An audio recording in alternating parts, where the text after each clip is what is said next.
É bom ter a perspectiva dos irmãos a conversarem, como eu já vos disse. Eu sei que é estranho a gente ficar contente por haver barulho no santuário, mas neste momento barulho no santuário é sinal de vida, é de gente. E nós ficamos contentes de ter a possibilidade de estarmos juntos, mesmo com as limitações e com a redução de possibilidades que nós temos hoje, mas é bom estarmos juntos. Como igreja é diferente.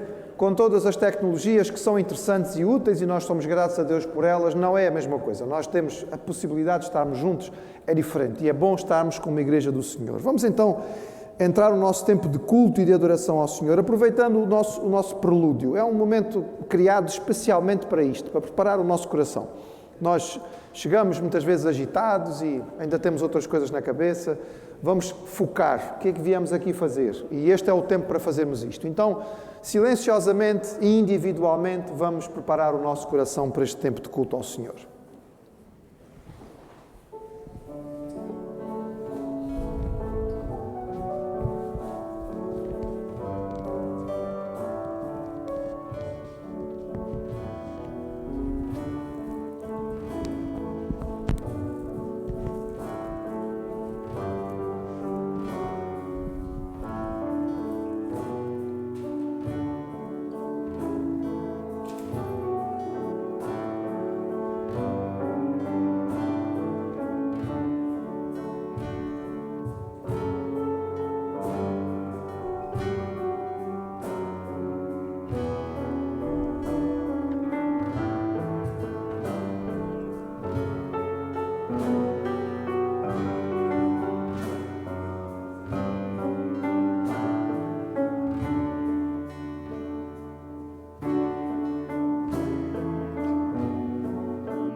Que a graça e a paz do Senhor possa estar com cada um de nós.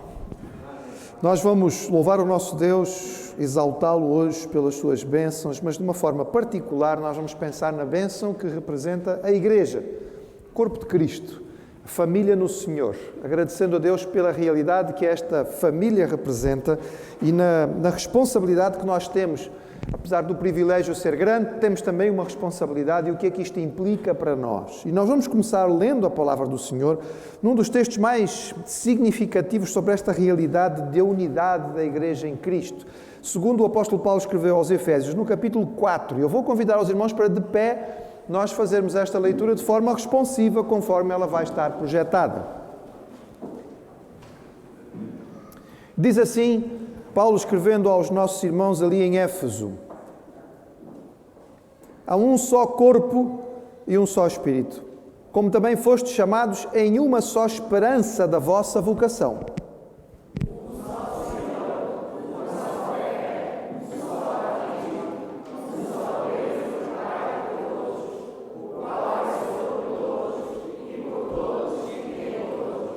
Mas a cada um de nós foi dada a graça conforme a medida do dom de Cristo, tendo em vista o aperfeiçoamento dos santos para a obra do ministério, para a edificação do corpo de Cristo, até que todos cheguemos à unidade da fé e do pleno conhecimento do Filho de Deus, ao estado de homem perfeito, à medida da estatura da plenitude de Cristo. Amém?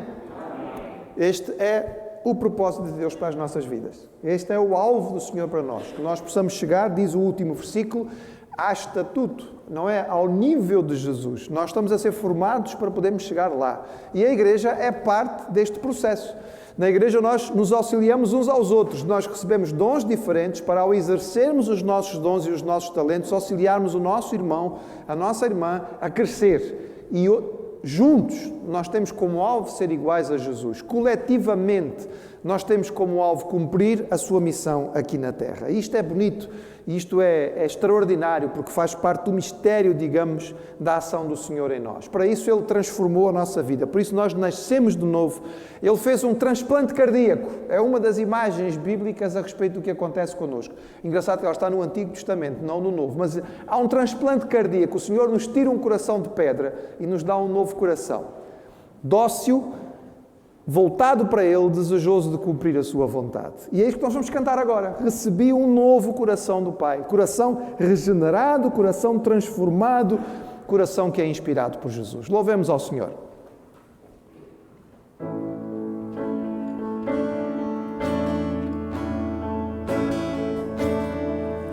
Recebi um novo coração do Pai,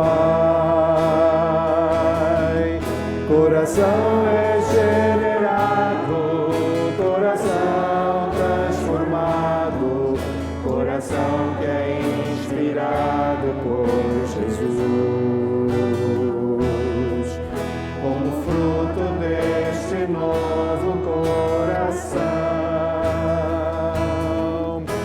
declaro a paz de Cristo, que abençoou meu irmão. Preciosa é a nossa comunhão.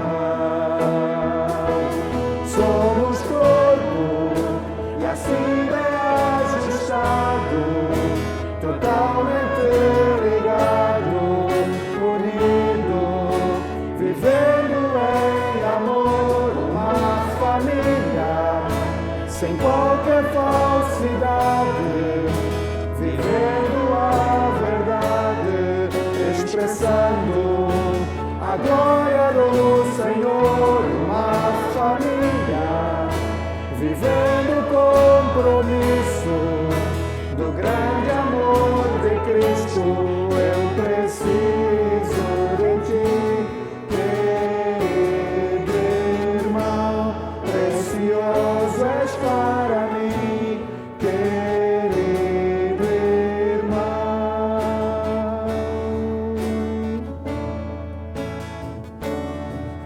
Recebi um novo coração do Pai, coração regenerado, coração transformado, coração que é inspirado por Jesus. Como fruto desse novo coração, eu declaro a paz de Cristo, que abençoou meu irmão. Preciosa é a nossa comunhão.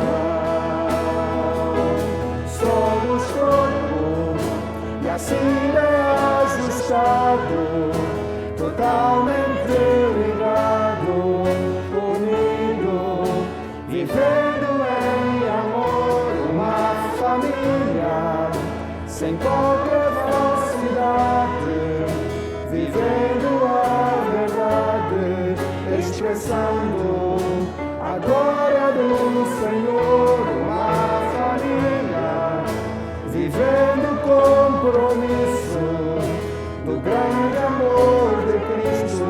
Eu preciso de ti, querido irmão, precioso és para mim, querido irmão. Eu preciso de ti, querido irmão, precioso és para mim, querido irmão.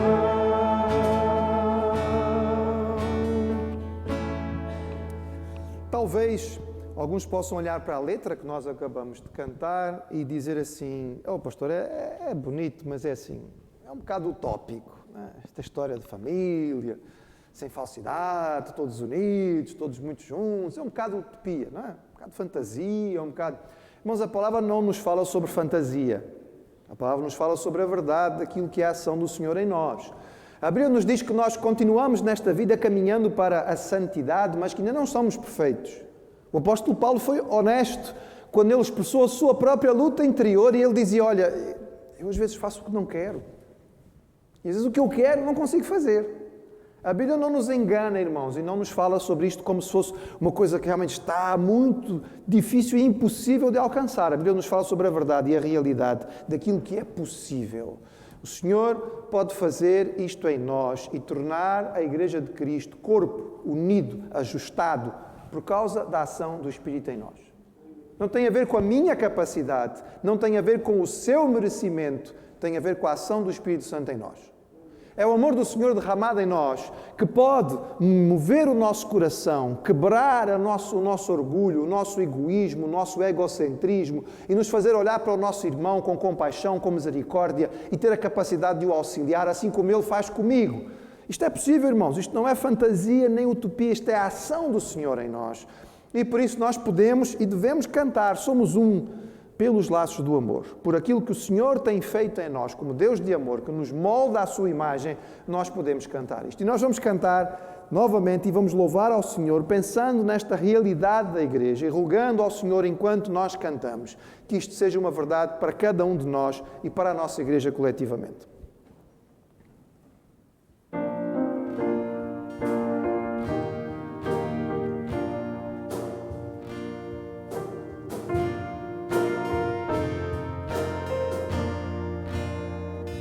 Somos um pelos laços do amor. Somos um pelos laços do amor. Nosso Espírito se une ao Espírito de Deus. Somos um pelos laços do amor. Somos um pelos laços do amor. Somos um pelos laços do amor. De mãos dadas mostraremos que nós somos do Senhor. Somos um pelos laços do amor. Somos um pelos laços do amor. Somos um pelos laços do amor. Nosso Espírito se une ao Espírito de Deus. Somos um pelos laços do amor. Somos um pelos laços do amor. Somos um pelos laços do amor. De mãos dadas mostraremos que nós somos do Senhor. Somos um pelos laços do amor. Senhor, nós te louvamos, Pai. Te louvamos porque podemos declarar que somos um pelos laços do amor. Te louvamos porque temos tanta alegria de estarmos juntos, Pai, de fazermos partes do corpo de Cristo. Permita, ó Deus, que assim como as partes do corpo são ligadas, que sejamos sempre ligados e possamos juntos vivenciar e experimentar de todas as bênçãos que o Senhor nos dá e de todas as bênçãos que o Senhor nos mostra, quando o Senhor se manifesta nos nossos relacionamentos, quando somos encorajados, quando encorajamos uns aos outros, quando somos suportados, quando somos orientados em amor, e no quanto crescemos espiritualmente, e quanto a nossa fé aumenta, Senhor, quando estamos juntos. Nós te louvamos porque o nosso relacionamento entre irmãos, a nossa unidade, a nossa união manifesta o Senhor. Nós crescemos e a igreja cresce à medida que os relacionamentos são fortes. A igreja cresce à medida que as famílias são fortes, Senhor. E nós te louvamos porque esse é o plano do Senhor. Que nós sejamos unidos e que tenhamos uma única unidade em Cristo Jesus. Te louvamos porque podemos dizer que temos irmãos que são mais chegados do que os próprios irmãos de sangue. Te louvamos porque nós somos família. Famílias, filhos do mesmo Deus. E obrigado porque o Senhor abençoa a nossa vida nos nossos relacionamentos. Em nome de Jesus. Amém. Se veio com alguém, então pode abraçar essa pessoa, não é? Não há nenhuma limitação nisto. Então dê um abraço na pessoa com quem você veio para mostrar o que você gostaria de fazer a quem você não pode dar, não é? Porque aí esse abraço vale para os outros também. E aproveite e mande aí um tchauzinho para quem está perto de si Dê uma olhada para aqueles que vieram para que nós pudéssemos cultuar juntos. Muito obrigado, irmãos. Podem sentar-se.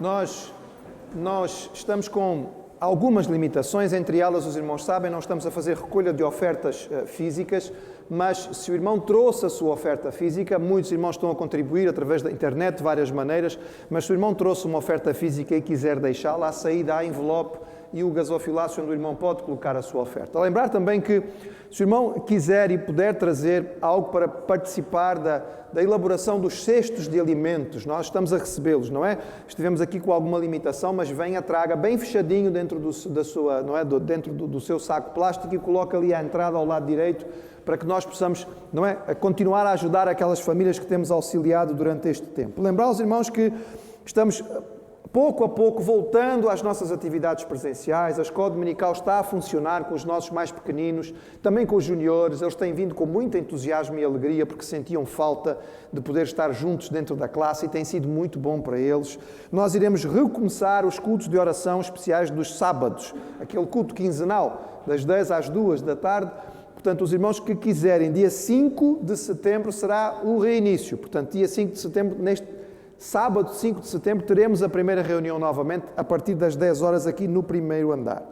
Lembrar aos irmãos como família que nós somos, não é? A família em Cristo tem uma perspectiva de eternidade. Nós não pensamos só no nosso canteiro, na nossa quinta, não é? No nosso quintal. Nós olhamos e pensamos no reino de Deus. Então a nossa igreja tem sido privilegiada e abençoada no sentido de poder ajudar na formação de pessoas que depois temos até mandado para longe, não é? Nós, por exemplo, temos o nosso irmão Blanchard, consagrado ao ministério aqui, e está a pastorear na Inglaterra, não é?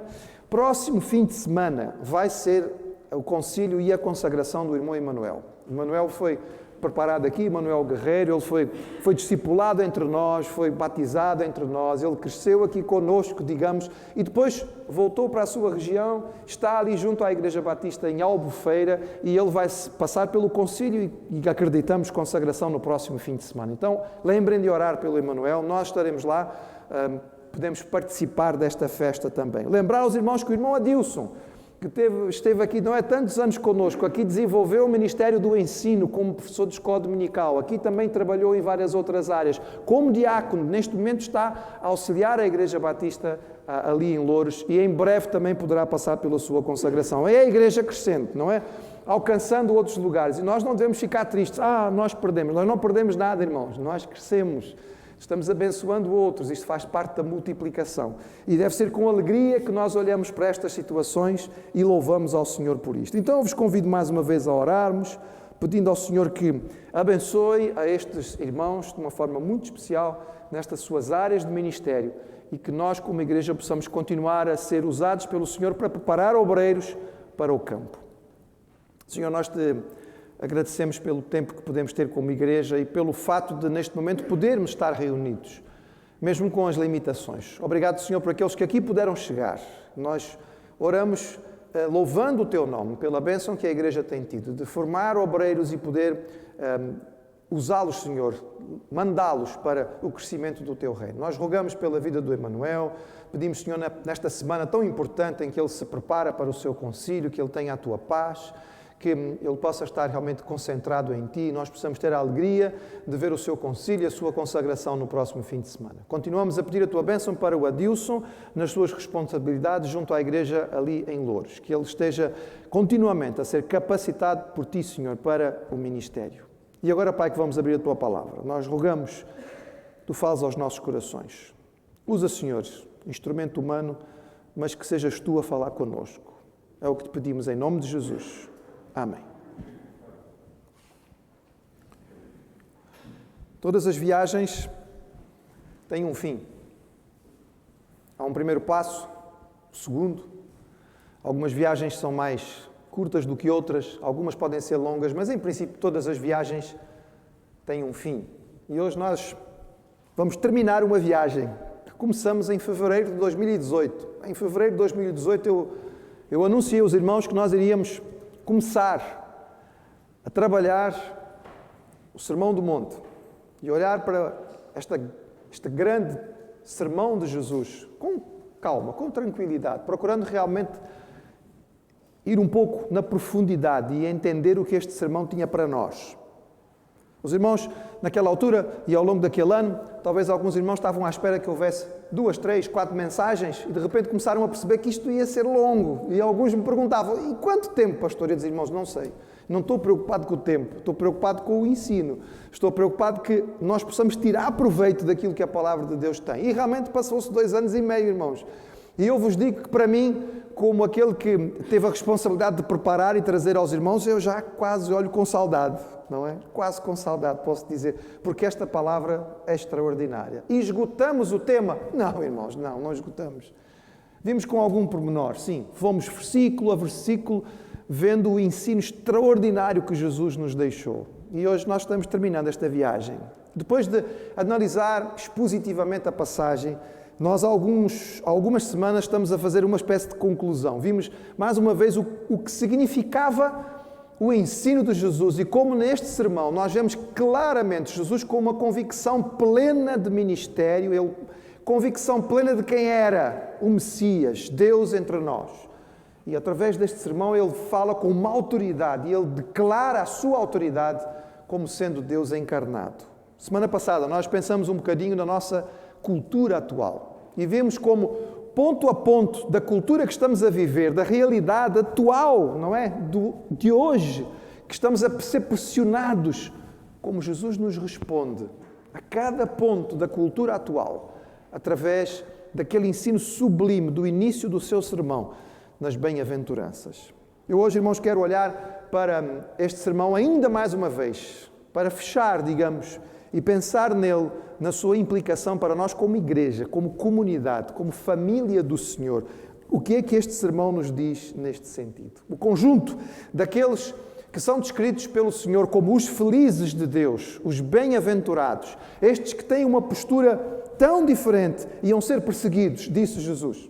No fim das bem-aventuranças ele disse mesmo, no mundo em que nós vivemos, de conforto, de preocupação com estar bem, não é? De entretenimento e de à vontade. O mundo dos analgésicos, o mundo do micro-ondas, em que nós queremos as maiores facilidades. Ele diz, felizes os perseguidos. Feliz ser perseguido, felizes os perseguidos. Por causa da palavra do Senhor, sim. Vocês são felizes quando forem perseguidos por causa de mim. Quando vocês forem perseguidos por causa do meu nome, porque são meus discípulos. Vocês têm um grande galardão. Fiquem felizes, porque foi o que aconteceu com os profetas no Antigo Testamento. Mas, irmãos, ele não diz apenas que estes que vão ser os seus seguidores e vão ser perseguidos. Ele diz, estas são as pessoas que vão fazer a diferença. Serão instrumentos de Deus na terra. E por isso, logo a seguir, ele dizia, vós sois o sal da terra. Se o sal for insípido, como que se há de salgar? Para nada mais presta, senão para se lançar fora e ser pisado pelos homens. Vós sois a luz do mundo. Não se pode esconder uma cidade edificada sobre um monte, nem se acende a cadeia e se coloca debaixo do alqueire, mas no velador e dá luz a todos os que estão na casa. Assim resplandeça a vossa luz diante dos homens, para que vejam as vossas boas obras e glorifiquem a vosso Pai que está nos céus. Nós percebemos então, irmãos, que esta comunidade tem uma série de características. A primeira delas fica bem clara aqui, é que esta comunidade vai fazer a diferença no mundo. Pode não ser valorizada, pode não ser apreciada, pode até ser perseguida, mas esta comunidade, a comunidade dos bem-aventurados, dos seguidores de Jesus, será diferente e fará a diferença. O Senhor deseja ter um povo nesta terra que marque o mundo com o seu testemunho. Isto começou, irmãos, desde o princípio em que o Senhor iniciou o processo da eleição. Aquele primeiro pai da fé que o Senhor chamou, Abraão. Deus chamou Abraão e disse, a partir de ti eu vou formar uma grande nação. E qual era o objetivo, irmãos? Só abençoar Abraão? Só abençoar a sua família? Só ajudar aqueles que eram os seus descendentes? Lá em Gênesis 18 nós encontramos uma expressão muito interessante a propósito do diálogo do Senhor com Abraão antes da destruição de Sodoma. E diz assim o Senhor, ocultarei eu a Abraão o que faço, visto que Abraão certamente virá a ser uma grande e poderosa nação e nele serão benditas todas as nações da terra. Porque eu o tenho conhecido e sei que ele há de ordenar a seus filhos e à sua casa depois dele para que guardem o caminho do Senhor para agir com justiça e juízo, para que o Senhor faça vir sobre Abraão o que acerca dele tem falado. O que é que o Senhor tinha falado? Tinha falado que Abraão ia ser abençoado e que nele seria abençoada a terra inteira. E como é que isso ia acontecer? Através da descendência de Abraão, vivendo de acordo com o caminho do Senhor e agindo com justiça e juízo. No mundo que não vive em justiça e juízo, o Senhor separou Abraão para que a partir dele a sua família vivesse desta maneira diferente. Os seus familiares seriam diferentes. Irmãos, porquê que durante todo o Antigo Testamento o Senhor chama tantas vezes a atenção do povo para que cumpra a lei, para que obedeça aos princípios dados por Deus? Será que Deus é assim um sujeito zangado, irritado? Então eu dei a lei, vocês não cumprem. Caramba, vocês têm que fazer aquilo que eu mandei, eu quero que façam isto. Irmãos, a lei era dada ao povo para que, ao cumpri-la, eles pudessem ser reflexo de Deus. Deus era tão diferente. O Deus de Israel era único, era separado, era santo. E como é que o mundo ia conhecer este Deus? Através deste povo que se comportava de forma única. Quando o povo de Israel cumpria a lei, quando o povo vivia pelos princípios de Deus, eles eram completamente diferentes dos outros povos. E por isso Deus dizia: vocês precisam cumprir, que vocês puderem ser abençoados, vocês serem o meu reflexo no mundo, vocês serem luz para as nações. Isto foi um propósito desde o início. E hoje, irmãos, nós somos a continuidade desta eleição, deste chamado do Senhor. Foi Pedro que escreveu na sua primeira carta que nós somos a geração eleita, o sacerdócio real, a nação santa, o povo adquirido, para que anuncieis as virtudes daquele que vos chamou das trevas para a sua maravilhosa luz. Não somos eleitos só para ser eleitos, irmãos. Nós não somos eleitos só para receber bênção. Nós não somos eleitos para poder cantar a prosperidade. Nós somos eleitos para ser luz, para ser diferentes. Nós somos eleitos para mostrar aquilo que diz aqui, as virtudes daquele que nos chamou. É claro, irmãos, o mundo vai ver a diferença e por vezes ela vai incomodar. A luz incomoda as trevas e o sal arde na ferida, mas a luz brilha, mostra o caminho. A luz esclarece e aquece. O sal preserva e cura. E esta é a nossa função. Nós fomos selecionados pelo Senhor e separados com Ele para poder viver desta maneira. Nós somos chamados a fazer isso individualmente e coletivamente. Nós pensamos de um modo diferente, nós falamos de um modo diferente, nós somos um outro povo, nós somos o povo do monte. Porque Jesus ensinou o Sermão do Monte e seguindo o Sermão do Monte, nós somos o povo do monte. Nós somos a cidade edificada lá em cima. Não vive lá isolada, desta planície, mas se comportando como aqueles que pertencem ao Senhor. Em segundo lugar, irmãos, nós vemos que o povo de Deus, este povo que Jesus separava, que seriam os seus seguidores, é o povo da palavra. Conhece, vive, valoriza a palavra ao máximo. Jesus dizia, porque alguns tinham a interpretação errada, viam Jesus como um mestre fora da caixa. Então ele não passou em nenhuma escola farisaica, não fez nenhum seminário de rabis. Como é que este indivíduo... este fulano é perigoso, ele não cumpre a lei. Então Jesus dizia assim, qualquer que violar um destes mandamentos, por menor que seja, e assim ensinar aos homens, será chamado o menor do reino dos céus. Aquele, porém, que os cumprir e ensinar, será chamado grande no reino dos céus. O Senhor não disse que Ele tinha vindo acabar com a lei, Ele tinha vindo cumpri-la, Ele foi o único que a cumpriu e tinha chamado os seus para cumprir agora de uma maneira muito mais profunda do que os rabis ensinavam, porque era para cumprir no coração, no interior, era para cumprir de vontade própria. A lei não ia ser cumprida com peso, com dificuldade, ela não ia ser cumprida resmungando e dizendo, bom, lá temos que cumprir mais esta regra. Não, ela ia ser natural, porque ia ser a compreensão de que o cumprimento daquelas coisas era a vontade do coração do Pai. E quem vive em amor não tem dificuldade em fazer o que agrada ao outro. Quando nós amamos alguém, nós naturalmente queremos fazer o que agrada àquela pessoa. Mesmo que isso nos dê muito trabalho, mesmo que nos custe imenso, mesmo que nós tenhamos que mover montanhas. Mas nós não olhamos isso como um peso, nós não olhamos isso como uma dificuldade, Nós fazemos isso e no fim estamos com um sorriso e alguém diz, ainda para tanto trabalho que tu tiveste. Não, não foi trabalho nenhum. Eu fiz isto por amor, eu queria fazer. Só o prazer, não é? De ver o sorriso nos lábios daquela pessoa a quem amo, a quem eu fiz isto. Irmãos, a comunidade do Senhor cumpre a vontade do Pai, não como um peso, mas com alegria. E cumpre a palavra que o Senhor tinha dado. É por isso que Jesus diz, e Ele ensinou aos seus discípulos, que a nossa vida e a nossa eternidade estão baseadas na capacidade de ser guiados e fortalecidos pelo Espírito Santo vivendo o que Jesus ensinou. Esta vida e a eternidade depende disto. Depende disto. Por isso Ele disse, todo aquele que escuta as minhas palavras e as pratica, eu vou assemelhá-lo ao homem prudente que edificou a sua casa sobre a rocha. Sabe o que acontece?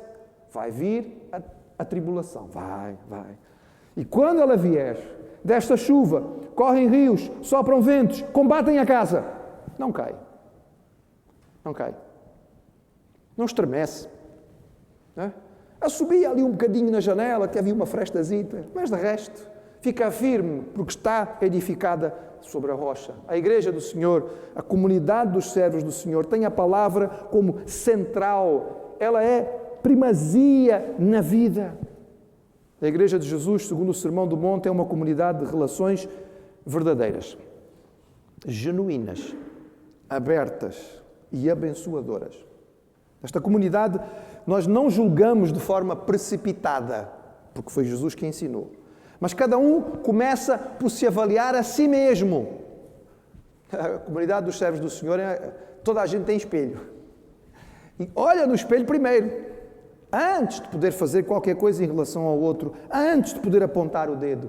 Esta comunidade, nós não falamos sem sabedoria, mas procuramos abençoar os irmãos. E se algo está a fazer diferença entre nós tratamos destas questões antes de cultuar ao Senhor. Foi isso que Jesus ensinou. Ele disse, se trouxeres a tua oferta, e aí te lembrares que teu irmão tem alguma coisa contra ti, deixa ali diante do altar a tua oferta, vai reconciliar-te primeiro com o teu irmão e depois vem e apresenta a oferta. Nós vimos na altura em que estudamos esta passagem, irmãos, o quase escândalo que Jesus estava a propor, não é?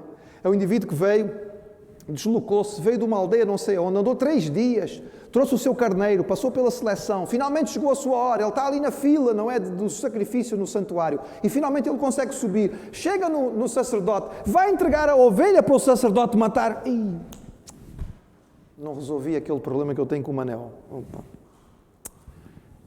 O senhor pode esperar só um bocadinho? Eu já volto. Eu só tenho que ir 3 dias para lá, para a aldeia, e mais 3 dias para voltar, mas eu já volto. Quem é que faria isso? Jesus disse que os seus fariam isso. Resolvem primeiro as suas questões. Não vêm cultuar ao Senhor com o coração pesado, não vêm cultuar ao Senhor com dúvidas, não vêm cultuar ao Senhor olhando de lado para o irmão que está no outro banco, vêm com o coração aberto. Mais uma vez, irmãos, eu quero dizer que esta realidade deve ficar clara, que ela não acontece por esforço nosso, nem por merecimento nosso ou do outro.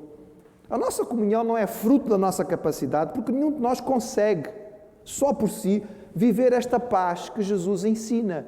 Porque nós, com a nossa natureza pecadora, irmãos, somos egoístas, somos vaidosos, somos arrogantes e normalmente queremos impor a nossa posição. É o natural do homem. Então, como é que acontece esta comunidade? Esta comunhão é baseada não na pessoa em si mesmo, mas no que Jesus fez por ela. Ela não é fruto do que a outra pessoa merece, porque ninguém merece. Ela é fruto da ação do Espírito Santo em nós. Quando Jesus realmente moveu os nossos corações e nós permitimos que isto aconteça, nós compreendemos a graça, nós entendemos a compaixão. E uma vez tocados pela compaixão de Deus, verdadeiramente tocados, não tem como ser arrogante em relação aos outros. Como é que eu vou falar do outro quando eu sei que eu tenho falha? Como é que eu vou criticar quando eu sei que eu também erro? Como é que eu vou apontar o dedo se na minha vida também há coisas que não estão bem? Eu vou tratar das minhas questões com o Senhor e se Ele insistir na minha vida para que eu deva abençoar o outro, eu então vou fazê-lo de forma suave. Sabe porquê, irmãos? Já tentou tirar o cisco do olho de alguém? Já tentou tirar um cisco no olho do outro? De vez em quando alguém diz, estou com um cisco aqui no olho, ajuda-me. Como é que a gente faz isso? É com um martelo? É? Uma picareta? Não, é uma foice. Não, isto tem que ser uma coisa suave, não é? Tem que ser delicado. Estamos a lidar com um órgão que é sensível. É uma coisa que tem que ser feita suavemente. Nós não fazemos disciplina, irmãos, com martelo. Nós abençoamos os irmãos de forma suave, porque foi isso o ensino que o Senhor Jesus nos deu.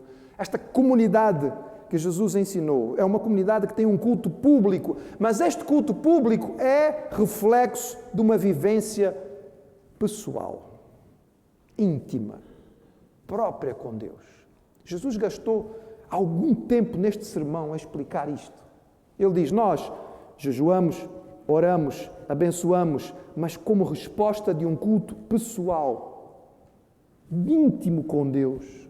Por isso ele dizia, guardai-vos de fazer a vossa justiça diante dos homens para seres vistos. Aliás, não tereis galardão junto do vosso Pai que está nos céus, se for assim. Diante de uma religião do seu tempo em que os fariseus ensinavam o exterior, estavam extremamente preocupados com o que os outros viam. Gastavam tempo discutindo qual era o tamanho da roupa, qual era o tamanho da borda que tinha que ser colocada, qual era o tamanho do filactério. Jesus disse, isso não interessa nada para Deus. Quando vocês orarem, por favor, tenham santa paciência, não é na esquina da avenida, está bem? Não escolha o lugar mais movimentado da cidade para parar ali e fazer a sua oração para que toda a gente fique vendo. Você está dando espetáculo. Você está preocupado em dar show. Você, na verdade, é um ator. Por isso é que ele dizia hipócrita. Você devia ser contratado por um teatro qualquer destes aí gregos que há por aí. É isso que você está a fazer. Não, nada disso interessa para Deus. Se não houve coração, se não está envolvido, qual é o objetivo da oração? Não é falar com o Pai? Então vai para um lugar onde você possa falar com Ele sossegado. Qual é o objetivo do jejum? Não é separar este tempo como consagrado ao Pai? Então faça só com Ele. Não é preciso anunciar no jornal que vai fazer jejum durante uma semana, ou durante um dia, ou durante algumas horas. Não é esta a forma de fazer. Quando a comunidade de Jesus chega ao culto comunitário, vem com o coração grato e satisfeito, irmãos. É por isso que os cultos deveriam ser um local de partilha e de bênção. É tão triste, irmãos, quando a reunião daqueles que dizem que pertencem ao Senhor acaba terminando em momentos de tristeza e quando as pessoas vêm ao santuário e vão embora com o coração triste. Irmãos, tem que ser o contrário. Nós temos que chegar com esta disposição. Eu venho abençoar. Venho abençoar. Eu costumo dizer aos irmãos que em relação ao Senhor, o nosso culto não é em relação ao Senhor. Tem duas características. Nós vimos aqui para prestar o nosso culto e ouvir a voz de Deus. Mas em relação aos irmãos, como é que é? Nós viemos, irmãos, para ter comunhão e para poder abençoar. Gastamos há um tempo atrás, falando aos irmãos sobre o ministério do banco. Eu sei, os irmãos já esqueceram, a gente come muito queijo, não é? Esquece num instantinho. Eu falei-vos sobre o ministério do banco. E o ministério do banco não é limpar o banco, não. Os bancos já são limpos e agora ainda são limpos ao dobrar. Porque antes do irmão chegar aqui, houve um culto antes. E entre o culto anterior e este, houve uma equipa que limpou outra vez tudo. Fez uma desinfecção total do santuário. Não precisa sentar aí para limpar o banco. O ministério do banco, irmão, é você sentar e olhar à sua volta. Quem é que está por perto? Quem é que está por perto? Eu sei o que é que se passa com o meu irmão, eu estou atento ao que acontece com ele. Olha, aquele irmão está ali atrás, mas está com um ar tão triste. O que será que se passa? Será que eu posso chegar e dar uma palavra? Ou aquele irmão está com um entusiasmo, o ânimo dele de cantar. Deve ter acontecido alguma coisa boa. Irmão, partilha a bênção. Conta o que foi que aconteceu. Oh, eu tive uma promoção no trabalho, aconteceu isto. Oh, que maravilha, que alegria, que satisfação. Não, Ministério do Banco. Olha só, olha, tem ali um visitante. Nunca vi essa pessoa na igreja antes. Preciso falar com ele antes dele ir embora. Para que ele saiba que nós estamos contentes de ele ter vindo aqui. E saber o que é que aconteceu, porque é que ele veio, quem foi que o trouxe. O que é que ele achou desse tempo connosco. A comunidade de discípulos de Jesus é aquela que participa para louvar ao Senhor e vem com o coração resultante da comunhão que teve durante a semana. Esta comunidade avalia e filtra a qualidade da doutrina que recebe. É uma comunidade que foge da heresia e foge da hipocrisia. Jesus ensinou os seus discípulos e disse, acautelai-vos. Acautelai-vos dos falsos profetas, que vêm até vós vestidos como ovelhas, mas interiormente são lobos devoradores. Jesus dizia, olha, cuidado, não é fácil. Se fosse fácil, eu não vos dizia para terem cuidado. Quando um lobo se aproxima de um rebanho, irmãos, não é preciso avisar as ovelhas, tenham cuidado. Já viram as ovelhas olhando para a chegada de um lobo com tranquilidade? O lobo aproxima-se e as ovelhas estão ali numa boa. Mano lobo, vem cá. Não. Se o lobo chegou nem perto, irmãos, não é? Está tudo a fugir. O problema não é esse, irmãos. O problema é que não era fácil distinguir. Chegava e parecia direitinho uma ovelha. Não é? Igualzinho. Mas no coração não era. Então Jesus disse, cuidado. A comunidade daqueles que são seguidores de Jesus avalia vidas, avalia palavras, avalia coerência, testa a presença do Espírito Santo através da vida, do fruto, do caráter, da forma de estar. Os servos do Senhor que são aceitos para a liderança das comunidades estão sob o escrutínio do povo de Deus. Irmãos, o servo do Senhor verdadeiro não tem medo disso. Não deve ficar receoso disso. Porque se ele está preocupado em agradar alguém, ele só precisa se preocupar em agradar uma pessoa. Eu já disse isso muitas vezes aqui aos irmãos. Foi uma das coisas que aprendi com o meu pai no ministério. Não precisa se preocupar em agradar toda a gente. Não precisa. É que se tu tiveres a preocupação de agradar toda a gente na igreja, estás perdido. Na igreja de Jesus só tens que agradar uma pessoa. É Jesus. E se ele estiver agradado contigo, o teu ministério está correto. Algumas pessoas vão estar contigo. Algumas não. Não te preocupes com isto. Porque a igreja é dele. Só ele é que tem que ficar feliz. Lembro-me de contar aos irmãos, mas é bom repetir porque alguns irmãos são novos, não é? A gente tem sempre uma mudança naquilo que é as pessoas presentes. Aquele jovem que foi dar o seu primeiro concerto, não é? E o teatro estava cheio e ele chegou ali e ele tinha ensaiado e treinado 8, 10 horas por dia e chegou ali e tocou a primeira peça e quando ele terminou, a multidão em um delírio, este jovem é um talento, não é? Toda a gente a bater palmas, bravo, viva, e o jovem, semblante fechado, olhando lá para cima havia uma galeria, tinha um velhote lá sentado, ele olhou para o velhinho, ok. Segunda peça, a mesma coisa, não é? Está terminando o concerto, a última peça, e o jovem continuava tenso, percebia-se que ele ainda não estava satisfeito. Finalmente, a última peça, ele tocou, a multidão toda de pé, eram rosas a voar pelo ar, era etc e tal. Finalmente ele olhou e lá em cima, naquela galeria, naquele espaço ali, aquele velhinho só fez um gesto com a cabeça. E abriu um sorriso no jovem. Era um mestre. Era um mestre. Não interessava o que a multidão, que não entendia nada do assunto, estava a falar. Eles lá sabiam se ele tinha tocado bem ou mal. Eles lá compreendiam se ele tinha realmente dominado a técnica. Eles conheciam aquelas peças para poder realmente dizer o quanto ele era. Ele podia ter feito uma porção de floreados que, na verdade, não representavam grande dificuldade. Mas o mestre sabia. E ele só estava preocupado com o mestre. Deixa a multidão gritar. Quando o mestre mostrou satisfação. Então está certo. Meus irmãos, nós somos uma comunidade de homens e mulheres portadores da imagem do Pai, moldados à imagem do Filho e cheios do Espírito Santo. Enviados para a missão de resgatar a humanidade, irmãos, de transformar o mundo. Quando Jesus ressuscitou no primeiro dia da semana, não foi por acaso, no primeiro dia da semana, ele começa uma nova criação. Deus fez o mundo em 6 dias. No 7º, ele descansou. O primeiro dia da semana é o domingo. Foi aí que começou a criação, certo? 6 dias, primeiro dia, domingo. O Senhor descansou no sábado. E Jesus, irmãos, completou a nossa salvação em que dia?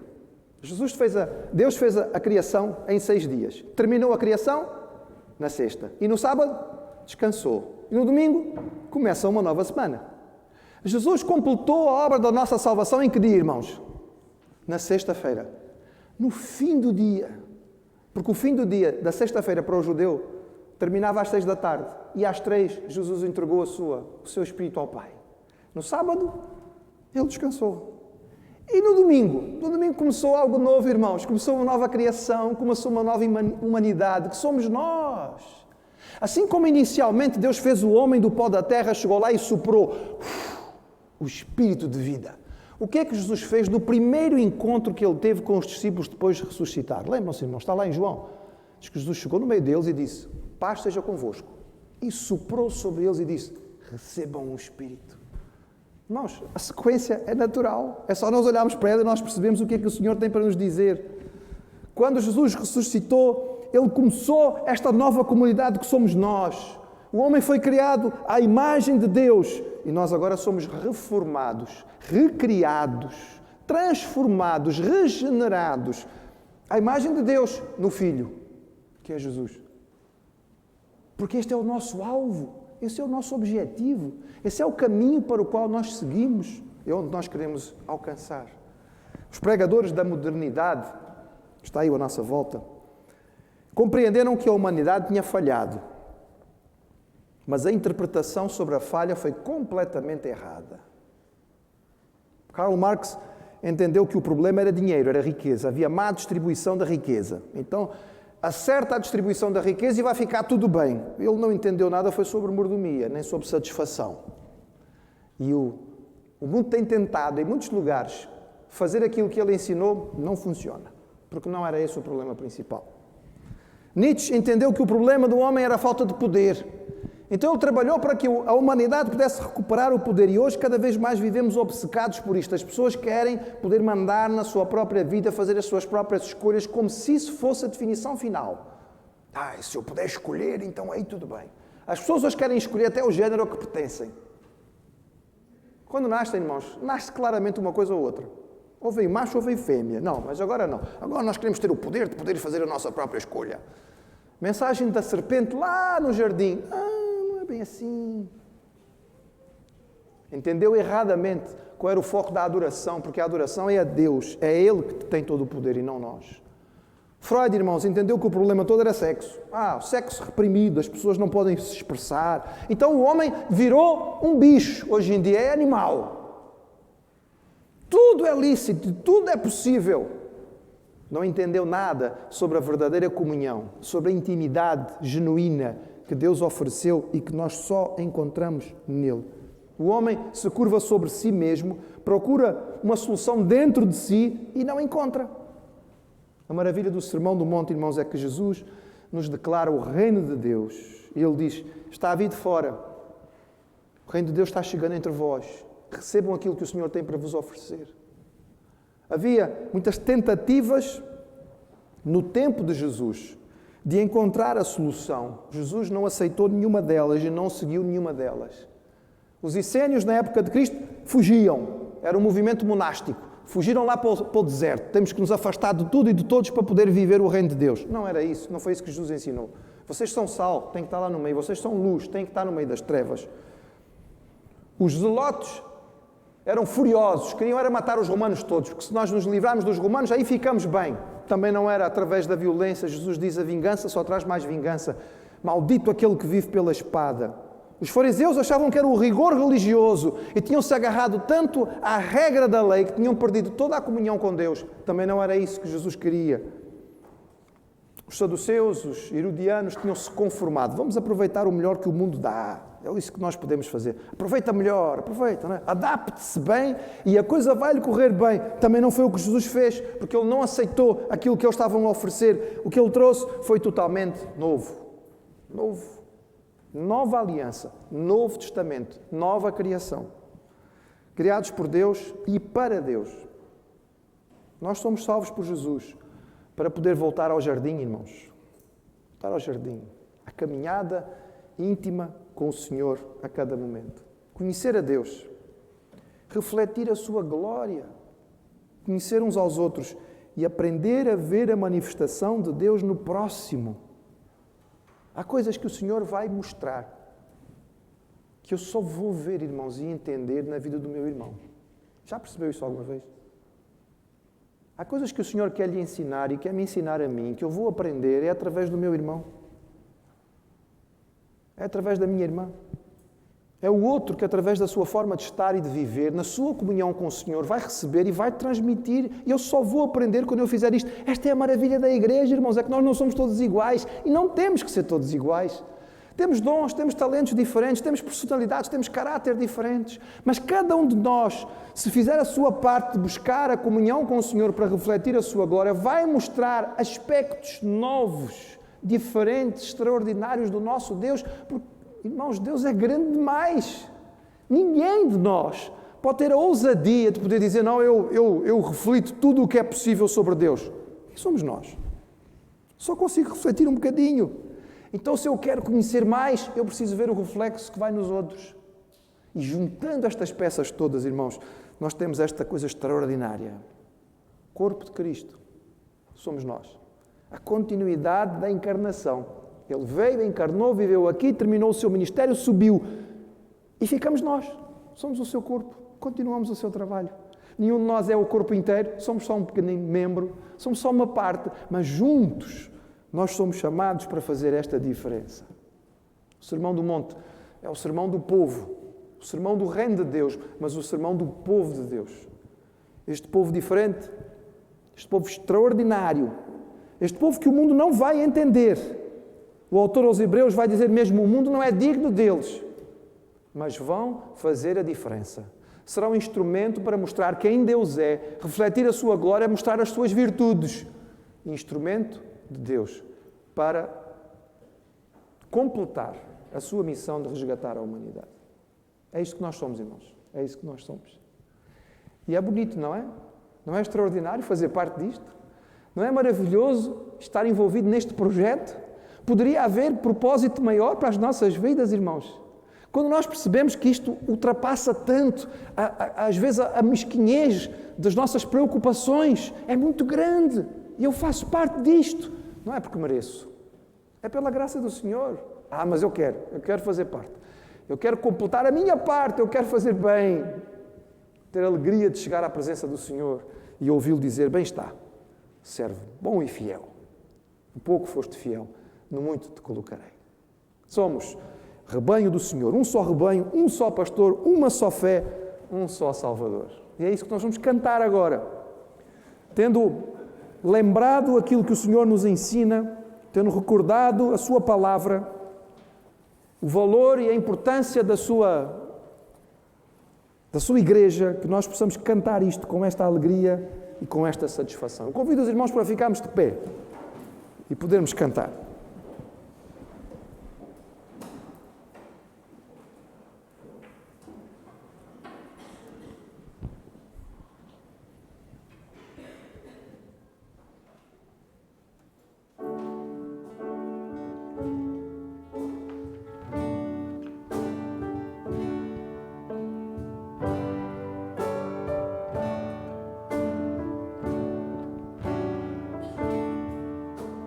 Um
quis morrer. Amém. Obrigado à presença dos irmãos, obrigado àqueles que nos acompanharam através da transmissão na internet, que tenha também sido uma bênção para a sua vida, estar connosco neste culto. Lembrar aos irmãos que ao fim do pós-lúdio, nós devemos seguir a instrução dos nossos irmãos da recepção para sairmos de forma ordeira, não é? E tentar evitar de alguma maneira o aglomerado na porta. Eu sei que os irmãos, não é? Parecem, vou usar agora a linguagem da minha área técnica, parecem as plaquetas, chegam ali fora e começam a aglomerar-se todos, não é? Mas vamos lembrar que temos que ter algum cuidado com isto e vamos manter, não é, os distanciamentos que podem permitir a continuidade do nosso cuidado. Pai, nós te louvamos pela maravilha da tua palavra. Que comunidade extraordinária é esta, Senhor, a tua igreja. Perdoa-nos, Pai, porque tantas vezes nós não fazemos a nossa parte para que ela seja isto. E perdoa-nos também, Senhor, porque tantas vezes nós falamos contra a tua noiva, falamos contra o teu povo, esquecendo que nós somos o teu povo. Ó Senhor, nós queremos fazer parte deste projeto. Nós sabemos que somos salvos por Ti para fazer parte deste projeto. Nós queremos, Senhor, ser sal e luz, queremos fazer a diferença onde estamos. Dá-nos, Senhor, a alegria de poder viver em comunidade, como família. Dá-nos, Senhor, a percepção de ver a tua graça, a Tua compaixão, a Tua glória revelada em coisas diferentes na vida do meu irmão e da minha irmã. E que isto possa nos trazer esta satisfação de, como Teu corpo, continuar a cumprir a Tua missão na terra. Nós te rogamos isto, Pai, em nome de Jesus. Amém.